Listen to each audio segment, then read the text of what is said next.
Cours de physique-chimie, première spécialité, chapitre hydrophilie, lipophilie, amphiphilie d'une espèce organique. Partie constitution et transformation de la matière. Au sommaire de ce chapitre, donc 1. Hydrophilie, 2. Lipophilie, 3. Amphiphilie, 4. Exemple de substances amphiphiles, le savon. 1. Espèce chimique hydrophile. Le terme hydrophile signifie qui aime l'eau. Une espèce chimique est dite hydrophile si elle présente une affinité pour l'eau et si elle peut s'y dissoudre. Le caractère hydrophile d'une espèce chimique dépend de sa capacité à exercer des interactions attractives avec les molécules d'eau. Une espèce chimique peut donc être hydrophile si elle est polaire, si elle peut établir des ponts hydrogènes avec les molécules d'eau ou si elle est ionique. Une espèce chimique pourra donc avoir un caractère hydrophile si elle comporte des groupes fonctionnels susceptibles de la rendre polaire et ou d'établir des ponts hydrogènes avec l'eau, ou évidemment si elle est ionique. Les molécules organiques présentant un caractère hydrophile possèdent en général l'un des groupes fonctionnels suivants. Donc, groupe hydroxyle, OH, groupe carbonyle, CO, groupe carboxyle, COH, ou amine, NH3, NH2 ou NH en fonction du nombre de carbones liés. 2. Espèce chimique lipophile. Le terme lipophile signifie qui aime la graisse. Les graisses, l'huile, sont des molécules à longue chaîne carbonée, pas ou très peu polaires.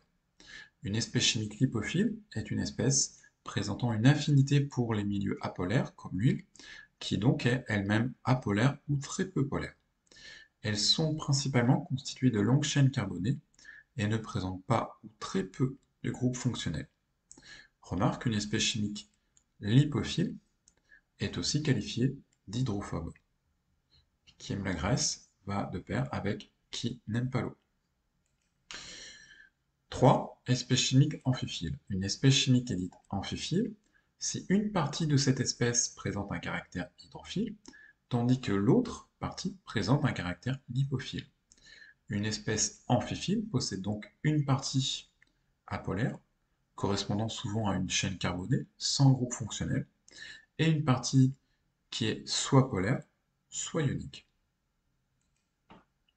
4. Exemple de substance amphiphile, le savon.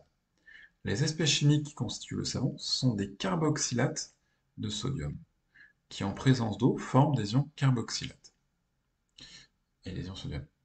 Ces anions carboxylates sont constitués d'une longue chaîne carbonée apolaire, lipophile, et d'une extrémité ionique, carboxylate, qui est hydrophile. Ces espèces chimiques présentent donc un caractère amphiphile. La partie lipophile a tendance à se fixer dans les gouttelettes d'huile ou les corps gras, tandis que la partie hydrophile, c'est pas hydrophobe, hydrophile, reste au contact de l'eau. Si une eau savonneuse rentre en contact avec de l'huile ou un corps gras, il se forme alors des micelles. Ce sont des gouttelettes de corps gras dans lesquelles se sont fixées les parties lipophiles des ions carboxylates. Elles sont hérissées des groupes carboxylates hydrophiles qui restent hors de ces gouttelettes et qui la rendent soluble dans l'eau. Le savon permet donc d'éliminer les corps gras grâce au caractère amphiphile de ces constituants qui les recouvrent de groupes hydrophiles. Alors, remarque, dire que les graisses deviennent solubles dans l'eau grâce au savon est une simplification. En réalité, il se forme ce qu'on appelle une émulsion stable.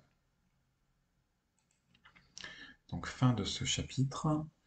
N'hésitez pas à poser vos questions sous forme de commentaires.